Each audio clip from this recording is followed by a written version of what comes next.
Now we will talk about liver. So before understanding what is liver, tell me one thing. Have you ever tried to move a big stone? And do you know what will happen if you will try to move it in a particular direction? Well, rocks do not move at all. Big rocks, I'm talking about big rocks. Okay, similarly, as you can see in the picture, this is a tin object, and what will happen if you will try to open it with your hand? So it is very difficult to open. जब आप tin object की इसकी lid को open करने की कोशिश करेंगे hand से तो थोड़ा मुश्किल होगा, but when you use a spoon to open it तो it will open easily. So this is all about, this is because of lever.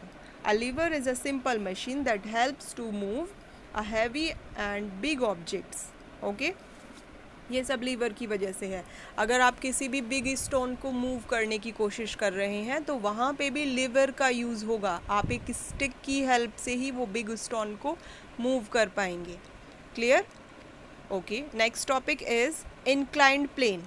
So an inclined plane is a sloping surface. जैसे कि slides आपने देखे हैं अपने schools में या फिर पार्क्स में, you can see different slides.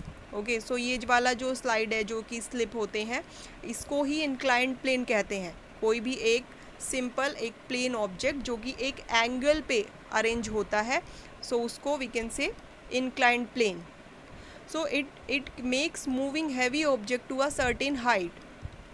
A simple flat board placed at an angle can be used as an simple inclined plane. The slide which you see in your school playground is an inclined plane. Okay students, now you can understand it with the help of this example. Suppose there is a big vehicle, एक बड़ा vehicle है. Okay, और आपको उसको किसी जैसे एक particular height पर आपको उसको वहाँ पे ले जाना है, अरेंज करना है. So for this you need an inclined plane.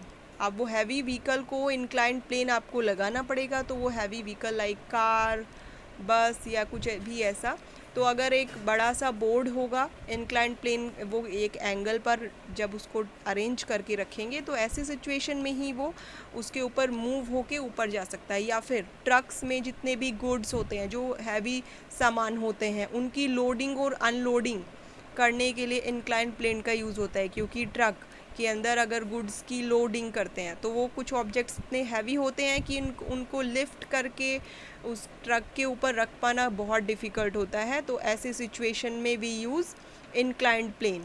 सो लोग इंक्लाइंड प्लेन का यूज़ करते हैं जो उनको लोड कर रहे होते हैं. उस ऑब्जेक्ट को इंक्लाइंड प्लेन के ऊपर फिर पुश करके ऊपर चढ़ाया जाता है, लोड किया जाता है. Clear? Another topic we will discuss screw. So screw आपको पता ही है, थिंग्स को आपस में अटैच करने के लिए, चीज़ों को जोड़ने के लिए. ऑब्जेक्ट्स, मशीन में भी काफ़ी सारे ऑब्जेक्ट्स में काफ़ी स्क्रू आपने देखे होंगे. So a screw is actually an inclined plane wrapped around a cylinder. So screw में basically you can see it is a form of cylinder, और उसमें सर्कल ऐसे रैप होते हैं इंक्लाइंड प्लेन. सो एक अच्छी ग्रिप बन जाती है इस इंक्लाइंड प्लेन. जो ये रैप होते हैं, ये इट इज़ टाइनी, काफ़ी छोटे दिख रहे होंगे आपको पिक्चर में. सो ये एक अच्छी ग्रिपिंग के लिए होते हैं.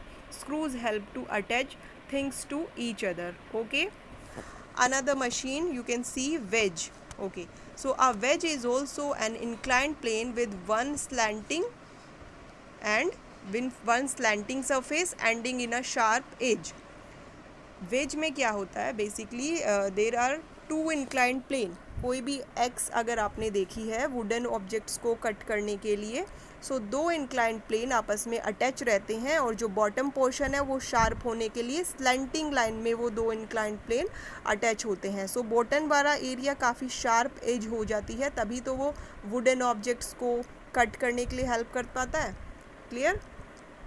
Another example of machine, or I can say another type of machine is wheel and axle. A rod attached to a wheel is called an axle.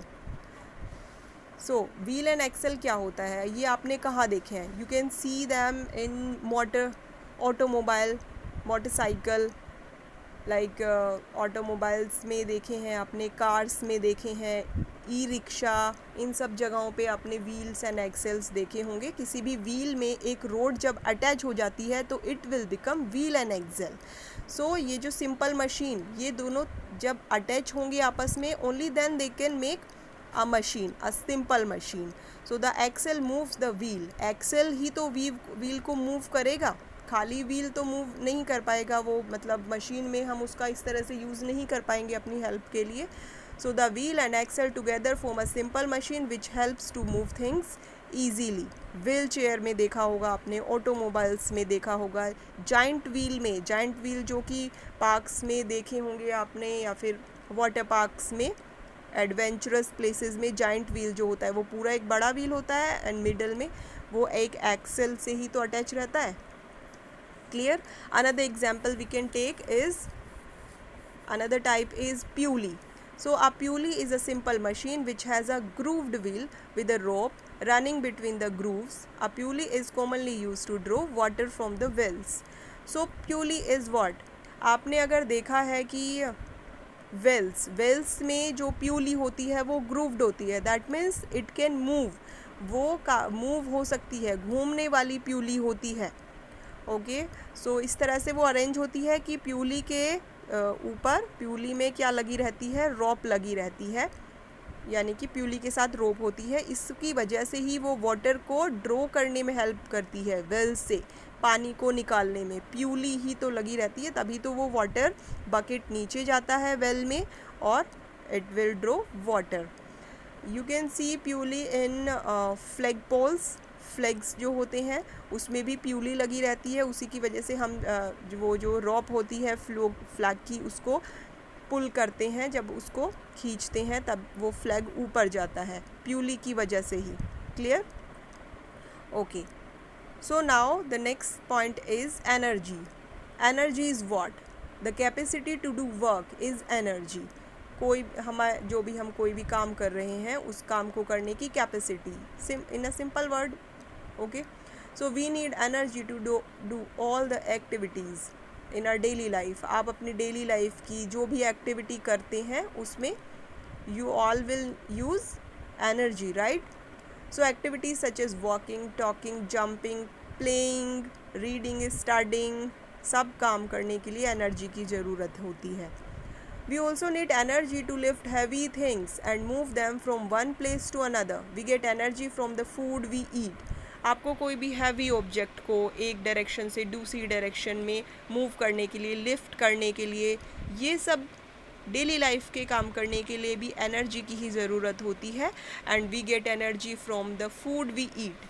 हम जो फूड खाते हैं उससे हमें एनर्जी मिलती है, but beside that there is a lot of sources of energy. Okay, so the first type of energy is, we can talk about source of energies are, the first type of energy, the first source of energy is sun. So the sun is the ultimate source of energy. It is most important source. The energy obtained from the sun is called solar energy. जो energy सन से मिलती है उसको solar energy कहते हैं, और इसका use हम डायरेक्टली और इनडायरेक्टली करते ही हैं। सन की एनर्जी, सोलर सन से जो हीट मिलती है मॉर्निंग टाइम में, अगर हम सन में बैठें तो it will give vitamin D, vitamin D मिलता है इससे, और भी बहुत हेल्पफुल है। देखिए किस तरह से plants use solar energy to prepare food.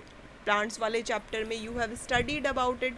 Okay, and we use solar cookers and solar water heaters to cook food and heat water. Solar energy से ही जो सोलर कुकर्स वर्क करते हैं, सोलर वाटर हीटर्स वर्क करते हैं। सो ये सब सन से मिलने वाली एनर्जी की वजह से ही तो वर्क कर रहे होते हैं। Solar energy is used to operate street lights also. Street lights जो लगी रहती हैं वहाँ पे सोलर पैनल्स भी लगे होते हैं। सोलर पैनल्स किस तरह से वर्क करते हैं? सन की जो रे आती है उस बेसिस पे वो वर्क करते हैं, तो इस हिसाब से सोलर स्ट्रीट लाइट्स ग्लो कर पाती हैं सोलर एनर्जी की हेल्प से। Clear? So solar energy is very useful source of energy which is being used increasingly. आज अब के टाइम में डे बाय डे इसका यूज़ बहुत होता जा रहा है, as it does not pollute the environment and is renewable. ये रिन्यूएबल है। इसका मतलब क्या है, it does not finish easily. Okay, another point we will talk about is water. So water, flowing water, जो फ्लो कर रहा होता है उस वाटर में बहुत एनर्जी होती है। Water that flows has energy. Moving water is used to turn turbines to produce electricity. So moving flow, जो वाटर करंट होता है, वाटर मूव फ्लो कर रहा होता है, वो हेल्प करता है इलेक्ट्रिसिटी बनाने में। Another source of energy is wind. The air that blows has energy. This energy helps to turn the blades of windmills and boats to sail. Windmills are used to generate electricity.